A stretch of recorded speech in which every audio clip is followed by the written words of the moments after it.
Good morning everyone. आप सभी का स्वागत है हमारे चैनल पे। और आज है 24 अक्टूबर। आप स्क्रीन पे देख पा रहे हैं 24 अक्टूबर, है ना?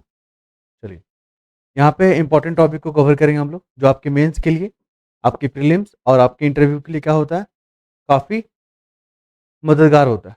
चलिए, 24 अक्टूबर 2025, एक-एक करके टॉपिक देखेंगे, क्या-क्या टॉपिक है।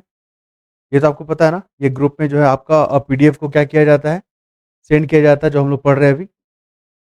इतने लोग का रिक्वेस्ट अभी आया हुआ है। फिर देख लीजिए यहाँ पे, आज हम लोग देखेंगे कि रूस और अमेरिका के बीच में विवाद क्या-क्या है। हम लोग देखेंगे कि रसिया और यूक्रेन का जो कॉन्फ्लिक्ट है या क्राइसिस कह लीजिए, उसका इम्पैक्ट जो है ना यूरोपीय यूनियन पे क्या पड़ेगा, वो देखेंगे हम लोग। ये आपका जो है ना क्वेश्चन आंसर है। और आज की पीडीएफ में एक खास बात क्या है, जो क्वेश्चन आपको हिंदी में दिख रहा है ना, उसको हमने इंग्लिश में भी लेके आ गया है। ठीक है? रूस यूक्रेन जो युद्ध है ना, उसका यूरोपीय संघ पे क्या इम्पैक्ट पड़ा है, सारे एंगल को कवर करेंगे हम लोग। बहुत ही सरल तरीके से यहाँ पे आंसर को तैयार किया गया है। और आपको आपको बता दें, इस आंसर को तैयार करने में जो आप देख रहे हैं ना, ये आपके लिए भी है, जो इंग्लिश मीडियम है उनको पढ़ने या समझने में दिक्कत ना हो, उनको भी ध्यान में रखते हुए ये क्वेश्चन आपके लिए तैयार कर दिया गया है। ठीक है? इसमें जो है ना जनसत्ता जो न्यूज़पेपर है, उसका कंटेंट को लिया गया है। और आपके जो अ, इंटरनेट है, उसका यूज़ किया गया है। और आपके जो अच्छे ऑथेंटिक बुक होते हैं ना, उसका जो है यहाँ पे कॉन्सेप्ट को लिया गया है। ये 3 बुक है हमारे, मतलब 3 जो है आधार है हमारा, जिससे आंसर हमारा तैयार किया गया है। ठीक है? उसके बाद हम लोग देखेंगे आज कि जो हमारे युवा हैं, ठीक है? जो युवा पीढ़ी है, उनकी शक्ति क्या है? वो भारत को डेवलप करने में उनका क्या योगदान है और वर्तमान में उनके सामने क्या चुनौतियां मौजूद है। ठीक है? सारे एंगल को कवर करेंगे हम लोग। और सरकार ने उनके सशक्तिकरण के लिए, ये जो हमारे युवा हैं, उनके सामने जो चैलेंजेस है, उसको कम करने के लिए सरकार ने कौन कौन सा स्कीम या कदम उठाए हैं, सारे एंगल को कवर करेंगे हम लोग। ये क्वेश्चन है यहाँ पे, आप देख पा रहे हैं, what is the role of youth in India. तो रोल है ना क्या है यूथ का इन इंडिया में, वो एंगल को कवर करेंगे। और इनके सामने मेजर चैलेंजेस क्या क्या है, उसको कवर करेंगे। ठीक है? आंसर आपका प्रिपेयर है और ये हिंदी वर्जन है, दोनों को साथ में लेकर चलेंगे हम लोग, अच्छे से कवर करेंगे। तो यहाँ पर देख लीजिए, यहाँ से क्वेश्चन पूछेगा कि भारत और अमेरिका के बीच में जो तनाव है, जो टेंशन है, उसके पीछे क्या कारण है। हम लोग भारत और अमेरिका का जो संबंध है, भारत वर्सेस अमेरिका का जो संबंध है ना, उसको कवर करेंगे आसान तरीके से। फिर हम लोग देखेंगे जो एसबीआई है, स्टेट बैंक ऑफ इंडिया, उसको एक अवार्ड मिला है, वर्ल्ड का सर्वश्रेष्ठ उपभोक्ता बैंक 2025 जो पुरस्कार मिला है, क्यों मिला और इसके क्या मायने हैं, यहां से क्वेश्चन पूछे जाएंगे। उसके बाद देख लीजिए यहाँ पे, जो विकासशील देश है ना, तो वहां पे जो है ना, जो डेवलप कंट्री है, एक हो गया डेवलप कंट्री और एक हो गया डेवलपिंग कंट्री। तो जो विकासशील देश है, वहां पे ई कचरा या ई वेस्टेज कह लीजिए ना, बढ़ रहा है, इसके पीछे क्या कारण है। तो मेन से क्वेश्चन पूछेगा कि ई कचरा से आप क्या समझते हैं और इसका इन्वायरमेंट और ह्यूमन हेल्थ पर क्या इम्पैक्ट पड़ता है, उस पर चर्चा करें। तो देखिए यहाँ पे जो है ना क्वेश्चन तैयार कर दिया गया कि ई कचरा क्या है और इसका पर्यावरण पे और मानव स्वास्थ्य पे क्या प्रभाव पड़ता है, विश्लेषण करें। इस प्रकार के क्वेश्चन जो है ना, जितने भी क्वेश्चन यहाँ पे हम लोग डिस्कस कर रहे हैं ना, सारे यूपीएससी में, यूपी पीसीएस में, बिहार पब्लिक सर्विस कमीशन में, छत्तीसगढ़ पीसीएस में, अदर स्टेट पीसीएस में भर भर के पूछे गए हैं, इसलिए इस टॉपिक को लिया गया। तो आप लोग स्किप नहीं करेंगे। और थोड़ा सा भी आपको अच्छा लगता है ना, तो आप लोग कमेंट जरूर कीजिएगा। ये है इंग्लिश का question, what is e waste, क्या है और what are its impact on the environment और ह्यूमन हेल्थ। ठीक है? एनालाइज करना आपको। ठीक है? चलिए, तो सारा कंटेंट हमारा तैयार है। लास्ट में हम लोग क्या देखेंगे, मैप देखेंगे, क्योंकि मैप से भी 3-4 क्वेश्चन आपके एग्जाम में डायरेक्ट देखने को मिलता है। तो इसमें पाकिस्तान को देखेंगे हम लोग, यहाँ पर अफगानिस्तान को देखेंगे, रशिया यूक्रेन को देखेंगे, फिर यहाँ पे खार्किव जो जगह है उसको देखेंगे, और ये इज़राइल वाला को देखेंगे, क्योंकि ये 3 कंट्री हैं, जो 3 मैप है ना, वो काफ़ी चर्चा में चल रहा है। रसिया यूक्रेन कॉन्फ्लिक्ट के कारण, गाज़ा कॉन्फ्लिक्ट के कारण, और पाकिस्तान और अफगानिस्तान जो कॉन्फ्लिक्ट है उसके कारण। तो आइए एक-एक करके हम लोग बहुत ही आसान तरीके से समझने का कोशिश करते हैं। कुछ भी क्वेरी होगा आप लोग पूछ सकते हैं, ठीक है? कोई दिक्कत नहीं होगा। अगर मुझे लगेगा कि आपको रिप्लाई करना चाहिए, तो मैं ज़रूर रिप्लाई करूँगा आपको, ठीक है? आइए, तो शुरुआत करते हैं हम लोग आज के टॉपिक में। देखिए ये जो ग्रुप है ना, आपको बता देते हैं, ये जो ग्रुप है आपको कमेंट बॉक्स में जो है ना लिंक मिलेगा, आप उससे उसके माध्यम से इस ग्रुप में जुड़ेंगे, ठीक है? चलिए, तो यहाँ पे पहले पेपर का जो स्क्रीनशॉट उसको शेयर कर लेते हैं, कि जो 2 रूसी तेल कंपनी है ना, रूस का जो तेल कंपनी है, उस पे प्रतिबंध लगा दिया गया। रूस तेल कंपनी पे, ठीक है? लगा दिया गया।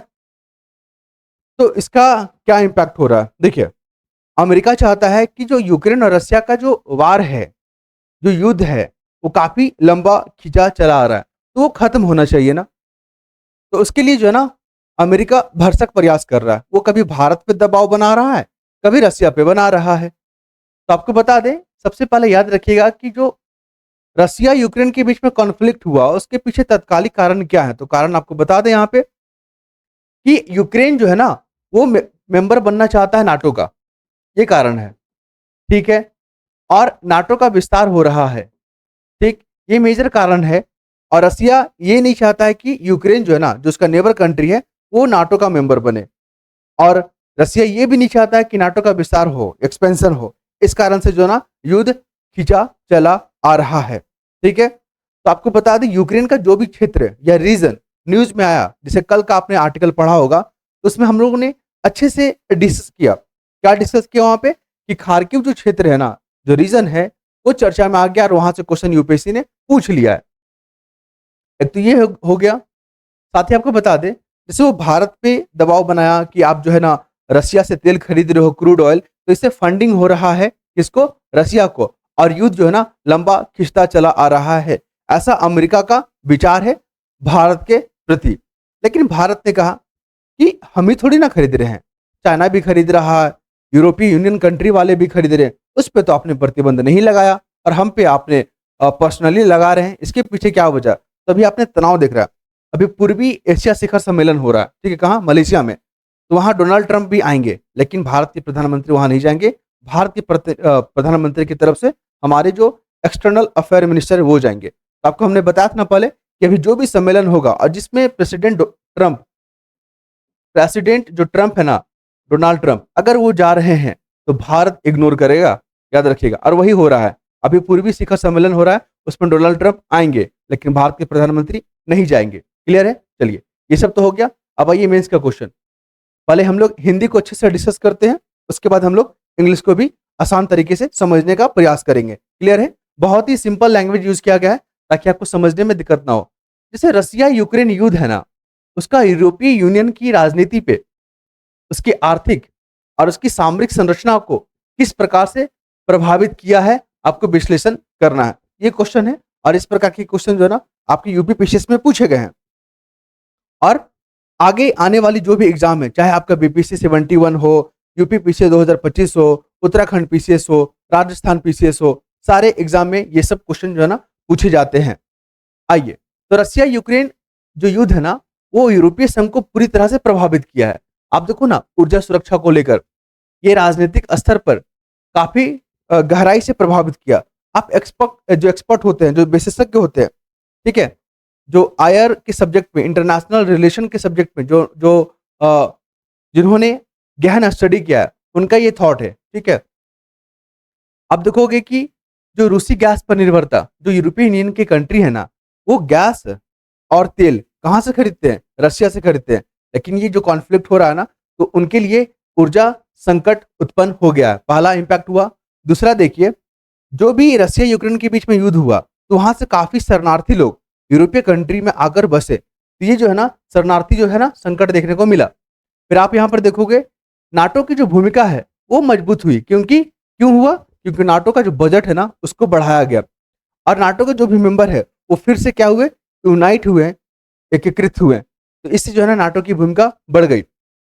आपको बता दें यहाँ पे ओवरऑल या कुल मिलाकर के है ना, तो आर्थिक मंदी और आपूर्ति श्रृंखला जो सप्लाई चेन है वो बाधित हुआ, क्योंकि रशिया यूक्रेन से ना खदान संकट को देखने को भी मिला, क्योंकि यूक्रेन जो है ना गेहूं वगैरह का अच्छा एक्सपोर्टर है।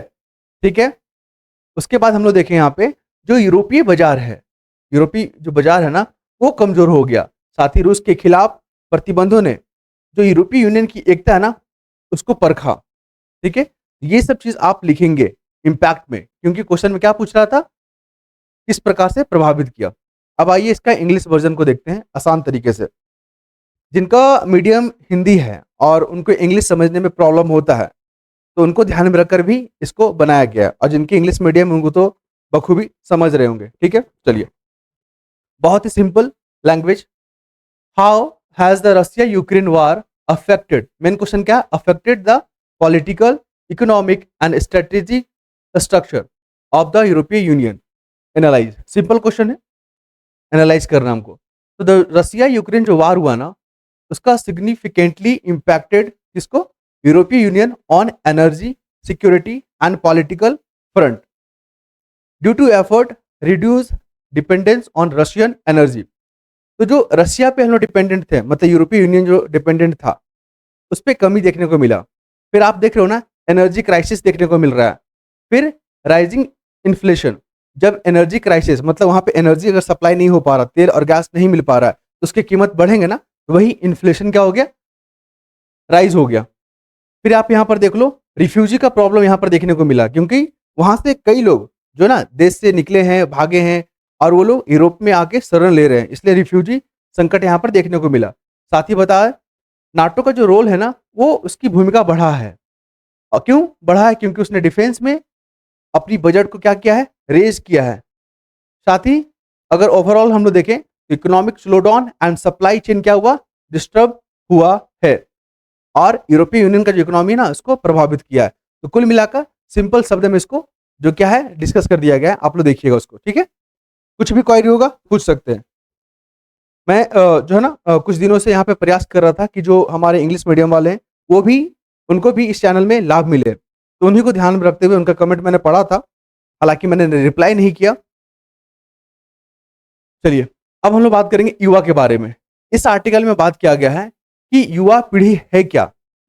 एक शब्द देखने को मिलेगा आपको, अमृत पीढ़ी। ठीक है, अमृत पीढ़ी, इसका मतलब क्या है, युवा कौन है, भारत में इसका परसेंटेज कितना है, इसके सामने क्या क्या चुनौती है, सरकार को क्या कदम उठाने चाहिए, ये सारा आर्टिकल लिखा हुआ है। अभी आपको बता दें यहाँ पे हमारे देश में 65% पॉपुलेशन ऐसे हैं जिनका आयु 35 वर्ष से क्या है, कम है, इसी को युवा कहा गया है।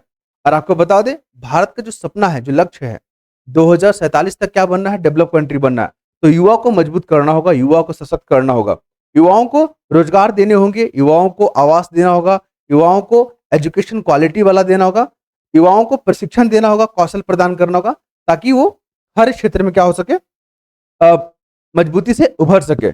तभी तो देश की प्रॉब्लम को सॉल्व करने वाले युवा बनेंगे। अभी क्या है, अगर उनको रोजगार नहीं देंगे, अगर उनको अच्छा एजुकेशन नहीं देंगे, तो वो हमारे पे बर्डन होते जाएंगे।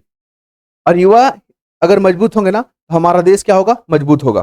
ठीक है, ये सब बेसिक कॉन्सेप्ट समझ के रखिएगा। अब हम लोग बात करेंगे सरकार ने क्या प्रयास किया है।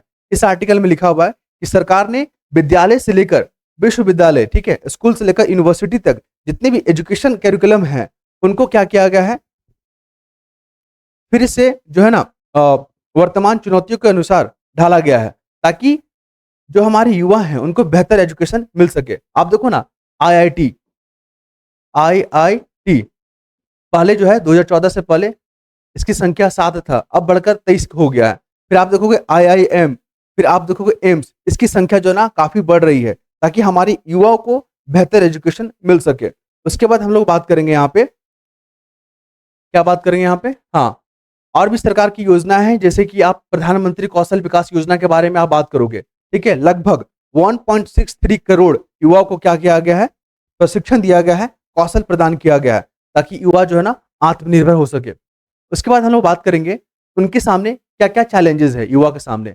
तो यहाँ पे जो अमृत पीढ़ी है या कह लीजिए युवा हैं, उनके सामने जो है ना आवास को लेकर, एजुकेशन को लेकर, हेल्थ को लेकर, ठीक है, काफ़ी चैलेंजेस देखने को मिलता है। मतलब आवास हो गया, एजुकेशन काफ़ी महँगा है, उसकी कॉस्ट बहुत अधिक है, तो युवा जो है ना उसका वहन नहीं कर पाते हैं, तो वहाँ पर कमी लाने की ज़रूरत है। फिर बात करेंगे युवा और भी समस्याओं से ग्रसित है जैसे कि नशाखोरी, अपराध, मार्गदर्शन का अभाव के कारण। फिर आप देखोगे इंटरनेट पे ऐसे-ऐसे जो है ना कंटेंट हैं, जिससे युवा क्या हो जाते हैं, डिस्ट्रैक्ट हो जाते हैं, भटकाव की स्थिति में आ जाते हैं। तो ये सब चैलेंजेज़ है। तो हमें करना क्या होगा? हमें करना होगा कि जो युवा हैं उनको व्यावसायिक और तकनीकी शिक्षा को ध्यान में रखते हुए उनको प्रशिक्षण देना होगा। ये तो हो गया एडिटोरियल डिस्कशन हम लोग देख लिए। अब आइए क्वेश्चन देखते हैं। पहले क्या करते हैं हिंदी की डिस्कस कर लेते हैं। भारत के विकास में देखिए रहे, इस तरह के क्वेश्चन जो है ना पूछेगा आपसे कि भारत के विकास में युवाओं की भूमिका क्या है? क्यों युवा चाहिए? युवा की ज़रूरत क्यों है भारत को? क्योंकि भारत का भविष्य युवाओं के द्वारा लिखा जाएगा। अगर हमारे युवा मजबूत होंगे, सशक्त होंगे, टेक्नोलॉजिकल अपडेट होंगे ना, तो हमारा देश काफ़ी प्रगति करेगा और आगे जाएगा। लेकिन अगर हमारे युवा मजबूत नहीं निकले, वो सशक्त नहीं निकले, उनको टेक्नोलॉजी इन्फॉर्मेशन के बारे में कुछ नहीं पता, एआई के बारे में कुछ नहीं पता, उनके पास स्किल नहीं है, तो हमारा जो देश का भविष्य है ना, वो काफ़ी अंधेरे में जा सकता है। इसलिए हमें युवा चाहिए। आइए हम लोग बात करते हैं कि भारत के विकास में युवाओं की भूमिका क्या है और उन्हें किन प्रमुख चुनौतियों का सामना करना पड़ा। आप वर्ड को हाइलाइट करें। और आपसे एक रिक्वेस्ट है कि जब भी आप इस वीडियो को देख रहे होंगे ना हमारा, तो आप जो है ना कॉपी और पेन का इस्तेमाल करेंगे, नोट करेंगे। ये हम अपने के लिए नहीं बता रहे, ये आपके लिए बता रहे कि अगर चीज़ों को आप लिखेंगे ना, तो वो चीज़ आपको लंबे समय तक याद रहेगा। क्योंकि एग्ज़ाम में आपकी नॉलेज मायने नहीं रखते हैं, बल्कि लिखने का जो कला है या आप रिकॉलिंग जो कला है आपका, रिकॉल करने का, वो ज़्यादा इंपॉर्टेंट करेगा। आप हज़ारों बुक पढ़ लें, लेकिन एग्ज़ाम के समय आपको याद नहीं आ पा रहा है, लिख नहीं पा रहे हैं, तो आपके फिर आप एग्ज़ाम को क्वालीफाई नहीं कर पाओगे। फिर आपका नॉलेज जो है ना, वो वहाँ पे काम नहीं आ पाएगा। ठीक है? चलिए, तो हम लोग देखेंगे इस क्वेश्चन को कि भारत की जो युवा आबादी है ना, देश के विकास की रीढ़ है, ठीक है? बैकबोन है। आप देखो इनोवेशन या डिजिटल कौशल, उद्यमिता, सामाजिक सुधार में उनकी क्या है? भागीदारी है। जैसे कि भारत को अभी डिजिटल भारत बन रहा है, ठीक है? डिजिटल होते जा रहा भारत। इसमें युवाओं की बहुत ज़्यादा भूमिका है। आप देखो साइबर के क्षेत्र में भारत जो है ना धीरे-धीरे क्या हो रहा है? प्रगाढ़ हो रहा है, मजबूत हो रहा है। स्पेस इकोनॉमी के क्षेत्र में देखिए युवा लोग बढ़कर आ रहे हैं। आप देखो ओलंपिक में युवा लोग जो है ना अपनी खेल की प्रतिभा को यहाँ पे क्या कर रहे हैं? दिखा रहे हैं। तो युवाओं को के माध्यम से ही हमारा देश क्या करेगा? प्रगति करेगा। और हम लोग बात करें तभी भारत क्या करेगा? वैश्विक नेतृत्व कर सकता है, अगर हमारे युवा मजबूत होंगे तब। फिर हम लोग बात करेंगे उनके सामने क्या चैलेंजेस है। तो बेरोजगारी बहुत बड़ा मसला है, गुणवत्तापूर्ण एजुकेशन नहीं मिल पा रहा है। आप सरकारी स्कूलों की स्थिति देख लें, कुछ अगर स्कूल को छोड़ दे तो काफ़ी भयावह स्थिति है सरकारी स्कूल का। आप देखो जो प्राइवेट स्कूल में जो सीबीएसई बोर्ड वाले पढ़ते हैं बच्चे और जो स्टेट बोर्ड के जो बच्चे होते हैं, उनका कॉम्पिटिशन लेवल देखो, काफ़ी बड़ा गहराई आपको देखने को मिलेगा। ठीक है? जो सरकारी स्कूल जो हम लोग जो बात कर रहे हैं, जो सरकारी स्कूल में पढ़ने वाले बच्चे हैं, उनका जो आईक्यू है, भले ही क्लास वो 8 में है, लेकिन क्लास 3 का जो है ना मैथ का प्रॉब्लम सॉल्व नहीं कर पाते हैं। चीज़ों को अच्छे से प्रोनाउंस नहीं कर पाते हैं। ये सब चैलेंजेस फेस करने पड़ते हैं। अच्छे से कम्युनिकेट नहीं कर पाते हैं। तो लेकिन जैसे-जैसे टेक्नोलॉजी अपडेट हो रहा है, तो जो ये गहराई है, जो ये खाई है ना, वो धीरे-धीरे क्या हो रहा है? कम हो रहा है। फिर हम लोग बात करेंगे चैलेंजेस में डिजिटल भटकाव। आपने देख रहा ना बहुत लोग रील बनाने के चक्कर में जो है ना युवा भटक जा रहे हैं।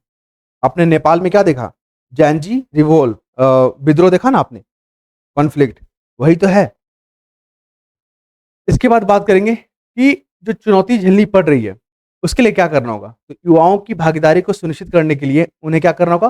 कौशल प्रदान करना होगा, स्किल, उसके बाद मार्गदर्शन, उसके बाद उनको अपॉर्च्युनिटी देना होगा हर क्षेत्र में। तब जाके हमारे युवा क्या होंगे? मजबूत होंगे। तो ये सब चीज़ को ध्यान में रखना है।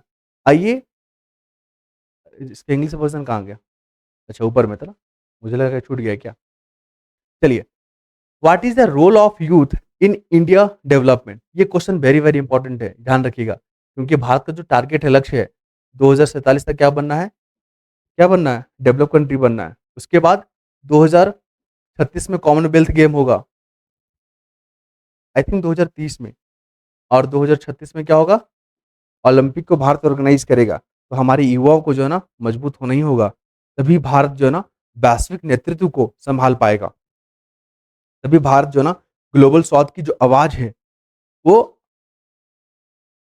प्रखर तरीके से रख पाएगा अंतर्राष्ट्रीय मंचों पर। ठीक, चलिए, तो हम लोग बात करेंगे रोल ऑफ यूथ और major challenges. India youth population is the backbone of nation development. ठीक है, तो कौन है? बैकबोन है युवा। इनके बिना देश प्रगति कर ही नहीं सकता। परसेंटेज कितना है? 65% है 35 साल से कम वाले हमारे युवाओं का। Through innovation, digital skill, entrepreneur और सोशल अवेयरनेस, ये 4 स्किल अगर रखते हैं युवा, ठीक है, तो वो क्या करेंगे? कंट्रीब्यूट करेंगे, पार्टिसिपेट करेंगे किसमें? डेवलप में, इंडिया डेवलपमेंट में। इसके बाद हम लोग बात करेंगे जो यूथ फेस चैलेंजेस, क्या क्या चैलेंजेस फेस कर रहे हैं, like unemployment, lack of quality education, mental health issue. उसके बाद क्या देखेंगे हम लोग? Substance abuse and digital distraction. ये जो है ना मेजर चैलेंजेस है। बहुत ही सरल शब्दों में आपके लिए यहाँ पे कंटेंट को क्या किया गया है? प्रिपेयर किया गया है, ताकि आपको पढ़ने में, समझने में, नोट करने में दिक्कत ना हो। उसके बाद अगर यूथ को हम ना इंक्लूड कर दे, कहाँ पे? पॉलिसी मेकिंग में, और प्रोवाइड करे स्किल, उनको गाइडेंस दे, अपॉर्चुनिटी दे, तो they can play a vital role in a shaping nation future. आप समझ रहे हो ना? अगर युवाओं को हम स्किल दें, उनको क्वालिटी एजुकेशन दें, उनको मोटिवेट करें, अपॉर्चुनिटी देना, तो एक वाइटल रोल प्ले करेंगे किसमें? नेचर फ्यूचर में। फिर ये लास्ट में कोटेशन याद रखिएगा कि इंपावरिंग यूथ मीन्स क्या होता है? Empowering India tomorrow. अगर हमारे यूथ जितने मजबूत होंगे ना, तो भारत उससे अधिक मजबूत होगा। उसके बाद आ जाइए यहाँ पे, ट्रंप ने फिर कहा कि भारतवर्ष के अंत तक भारत जो है ना अमेरिका पे, माफ कीजिएगा, भारत नहीं, अमेरिका जो है ना भारत पे दबाव बनाया। देखिए, अमेरिका का इंटेंशन बहुत कुछ है। वो रसिया यूक्रेन युद्ध तो ठीक है, उसका क्रेडिट लेना चाहता है अमेरिका कि हमने इस युद्ध को रुकवाया। ठीक, इसलिए अमेरिका भरसक प्रयास कर रहा है। कभी रशिया पे दबाव बना रहा है, कभी चाइना पे बना रहा है, कभी भारत पे बना रहा है, टैरिफ के माध्यम से। पहला ये। उसके बाद इंटेंशन क्या है अमेरिका का? अमेरिका का इंटेंशन पता क्या है? कि भारत का जो एग्रीकल्चर मार्केट है, भारत की जो डेयरी प्रोडक्ट वाला जो मार्केट है ना, उसका एक्सेस जो है ना अमेरिका को मिल जाए। लेकिन ये सब पॉसिबल नहीं है, क्योंकि हमारी गवर्नमेंट ने कहा है कि हम अपने फिशरमैन, हम अपने फार्मर, हम अपने जो एमएसएमई सेक्टर से जुड़े हुए जो लोग हैं, उनको जब तक हम मजबूत नहीं करेंगे, जब तक वो लोग आत्मनिर्भर नहीं होंगे, या कह लीजिए अगर उनको सुरक्षा प्रदान नहीं किया जाएगा, तब तक हम कोई भी जो है ना समझौता नहीं करेंगे अपने किसानों के साथ। ठीक है, ये चीज़ को ध्यान में रखिएगा। तो यहाँ पे अमेरिका जो है ना हर जगह कह रहा है कि हमारे जो है बात प्रधानमंत्री जी से हुआ है, और उन्होंने हमें आश्वासन दिया है कि हम लोग बहुत जल्द रशिया से तेल नहीं खरीदेंगे। ठीक है, आपको पता है ना, ऑपरेशन सिंदूर, फिर नोबेल प्राइज, इसको भी लेकर भारत पे दबाव बनाया गया, ताकि भारत सपोर्ट करे अमेरिका का, और अमेरिका क्या करे? वो अपना हित देखे, भारत के हित को ध्यान में नहीं रखता है वो। इसके बाद हम लोग बात करेंगे कि भारत और अमेरिका के बीच में काफ़ी तनाव देखने को मिला अभी, दिल्ली और वाशिंगटन के बीच में। क्यों? क्योंकि 50% का टैरिफ लगा दिया। पहला 25% क्या बोल के लगाया कि बहुत ज़्यादा हम पे टैरिफ वसूलता है भारत, तो हम भी रेसिप्रोकल जो है ना टैरिफ लगाएँगे। उसके बाद 25% एक्स्ट्रा क्यों लगाया? क्योंकि रशिया से क्रूड ऑयल खरीदता है, इस कारण से लगाया। ठीक है, ध्यान रखिएगा। तो तत्कालिक कारण के बारे में पूछेगा आपसे। उसके बाद एसबीआई चर्चा में है, स्टेट बैंक ऑफ इंडिया। क्यों? क्योंकि इनको अवार्ड मिला है वर्ल्ड का या विश्व का सर्वश्रेष्ठ उपभोक्ता बैंक। ध्यान रखिएगा, क्यों? क्योंकि जो आप देखोगे ना, हर दिन 65,000 ग्राहक को जोड़ रहा है। आप देखोगे लगभग कितना करोड़ इसका ग्राहक है एसबीआई का? 52 करोड़ ग्राहक है, 52 करोड़। आप समझ रहे हैं ना? इस कारण से ये अवार्ड मिला। और इतने लोगों को मैनेज करना, प्रबंध करना, उनको फैसिलिटी देना, हॉस्पिटलिटी प्रदान करना, फिर जो फाइनेंशियल इंक्लूजन है, सभी लोगों को बैंकिंग खाता से जोड़ना, इस कारण से जो ना ये अवार्ड मिला है, इंपॉर्टेंट है, ध्यान रखिएगा। अब हम लोग बात करेंगे कि जो विकासशील देश है ना, वहाँ पे ई-कचरा का जो तादाद है, जो संख्या है, काफ़ी बढ़ रहा है। ई-कचरा का पहाड़ बन रहा है। ऐसा क्यों? जो डेवलप कंट्री वाले हैं ना, वो लोग क्या कर रहे हैं, रिन्यूएबल के माध्यम से, या आप देखोगे रिसाइकल के रूप में, इन कंट्रियों में जो गरीब देश हैं या जो डेवलपिंग कंट्री हैं या डेवलपिंग नेशन है, वहाँ पे क्या कर देते हैं, एक्सपोर्ट कर देते हैं, ताकि आप लोग इसको रिसाइकल कीजिए और इससे जो भी मेटल वगैरह निकलते हैं, उसका यूज़ कीजिएगा। ठीक है? चलिए, ये तो था हेडिंग। अब हम लोग बात करेंगे, जो ई-कचरा होता है ना, वो हानिकारक क्यों होता है? क्योंकि इसमें जो मेटल होता है ना, काफ़ी हानिकारक होते हैं। जैसे आप देखोगे यहाँ पे मरकरी इसमें होता है, इसमें कैडमियम होता है, सीसा होता है। तो ये जब जलते हैं ना, या हमारे एनवायरनमेंट पे जब ये संपर्क में आते हैं, तो इससे स्किन डिसीज़ेज़, एनवायरनमेंट को काफ़ी नुकसान पहुँचता है। जब ये चीज़ जलाया जाता है ना, तो इससे हानिकारक जो है ना गैस निकलता है, रिलीज़ होता है, जो हमारे एनवायरनमेंट को नुकसान पहुँचाता है। ये हो गया। साथ ही हम लोग बता दें, यहाँ पे भारत सरकार का प्रयास है, कि जितने भी ई वेस्टेज हैं, उसको रिसाइकिल किया जाए और इसका कम से कम इम्पैक्ट जो है ना हमारे सोसाइटी पे, हमारे ह्यूमन पे, हमारे एनवायरनमेंट पे कम हो। क्वेश्चन आंसर देखेंगे हम लोग। उससे पहले एक चीज़ और देखिए, जैसे-जैसे भारत डिजिटल बनेगा, जैसे-जैसे भारत तकनीकी क्षेत्र में आत्मनिर्भर होता जाएगा, तो ई कचरे का भी जो है ना, जो तादाद है या संख्या है, वो बढ़ता जाएगा। ठीक? जैसे कि मान लीजिए आपका फ़ोन पुराना हो गया, तो आप क्या करोगे, उसको चेंज करोगे, नया खरीद लो जाके, तो पुराना क्या होगा? वही तो आपका ई कचरा हो गया। ठीक है? पहले क्वेश्चन को इंग्लिश में देख लेते हैं, नहीं हिंदी में, उसके बाद इंग्लिश में बात करेंगे। ई कचरा से आप क्या समझते हैं? इसका पर्यावरण पे और मानवीय जो हेल्थ है ना, स्वास्थ्य है, उस पे क्या प्रभाव पड़ता है? आपको एनालाइज़ करना है, विश्लेषण करना है। तो ई कचरा का मतलब क्या होता है? जो पुराने मोबाइल हो गए, कंप्यूटर हो गया, बैटरी, टीवी, वो सबको इंक्लूड किया जाता है। क्लियर है? उसके बाद आप देखोगे, जैसे एलईडी टीवी है, वो काम नहीं कर रहा है, खराब हो गया, उसको बनाने जाओगे तो उसमें बोलेगा 15,000 रुपए लग रहा है, और आपको पता है ना 10-12 हज़ार में टीवी ही आ जा रहा है, तो लोग क्यों रिपेयर करेगा इसको? तो उसको क्या कर देता है, घर में ही छोड़ देते हैं या उसको कबाड़ में बेच देते हैं और नया जाके परचेज़ कर लेते हैं। तो जो पुराना बेचा गया, जो पुराना घर में रखा गया, वही आपका ई-कचरा कहलाएगा। आप देखोगे, जो पुराने-पुराने फ़ोन होते हैं, वो अब काम नहीं आ पा रहे, क्यों? क्योंकि उनमें नेटवर्क को लेकर, आप देखोगे उनमें फीचर को लेकर, तो लोग नया फ़ोन खरीदते हैं। तो ये पुराना चीज़ क्या हो गया? यही आपका ई-कचरा हो गया। ठीक है? जैसे अभी आपने डिजिटल बोर्ड देख रहा है, कुछ दिन के बाद, कुछ सालों के बाद ये भी क्या होगा, नए टेक्नोलॉजी जैसे ही मार्केट में आएगा, तो ये फिर पुराने हो जाएँगे और फिर ये ई-कचरा बन जाएगा। ठीक है? समझ रहे हैं ना? तो हम लोग बात करेंगे, जब उसका यूज़ नहीं होता तो वही ई-कचरा कहलाता है। इसमें सीसा, लेड बोलते हैं, मरकरी और कैडमियम जैसे जो है ना विषैले तत्व होते हैं, जो हमारे एनवायरनमेंट के लिए नुकसानदेह होता है। आप देखोगे ना, उससे मिट्टी, जल, हवा सब प्रदूषित होते हैं। इसके अनुचित निपटान से मिट्टी, जल और वायु प्रदूषित होता है। तो ये हो गया पर्यावरण पे इम्पैक्ट, ये चीज़ लिखना है। अब देखते हैं मानवीय स्वास्थ्य पे। तो ये जो प्रदूषण फेफड़ा को, जो लंग्स होता है हमारा, स्किन को, किडनी को और हमारा जो नर्वस सिस्टम है, उसको इम्पैक्ट करता है। तो इसका आंसर मिल गया आपको, ठीक है? तो इसके लिए क्या करना चाहिए हमें? तो जो अनौपचारिक क्षेत्र में ई-कचरे की रिसाइक्लिंग से श्रमिकों को भी गंभीर नुकसान होता है। आप देखोगे ना, जैसे पुराना बैटरी होता है और उसमें जो श्रमिक लोग होते हैं, उसको जो रिसाइकिल करते हैं ना, तो उनके पास जो इक्विपमेंट होना चाहिए, सुरक्षा को ध्यान में रखते हुए, वो ग्लव्स तक नहीं पहनते हैं। उनका बॉडी जो है ना, प्रोटेक्ट नहीं होता है और वो डायरेक्ट जो है ना, इन विषैले तत्व के क्या होते हैं, प्रभाव में आते हैं और उनको काफ़ी नुकसान उठाना पड़ता है। आइए क्वेश्चन को हम लोग इंग्लिश में देख लेते हैं। What e waste, what are its impact on the environment और ह्यूमन हेल्थ, एनालाइज़ करना है हमें, ठीक है? कुल मिलाकर वही, कि इलेक्ट्रॉनिक वेस्ट जो है ना, include discard item like old mobile हो गया, फिर कंप्यूटर हो गया, टीवी, बैटरी एक्सेट्रा। और ये जो है ना, कंटेन का क्या करता है, टॉक्सिक सब्सटेंस, वही आपका लीड हो गया, मरकरी हो गया, कैडमियम हो गया। और अगर ये एनवायरनमेंट में आएगा तो हमारे जो इकोसिस्टम के लिए क्या होता है, हानिकारक होता है, ह्यूमन को भी इफेक्ट करता है। अब देखो ना, इम्प्रॉपर डिस्पोजल, मतलब अच्छे से इसका अगर हम लोग निष्पादित नहीं करेंगे ना, तो पॉल्यूट करता है, किसको? सॉइल को करेगा, वाटर को करेगा, एयर को करेगा।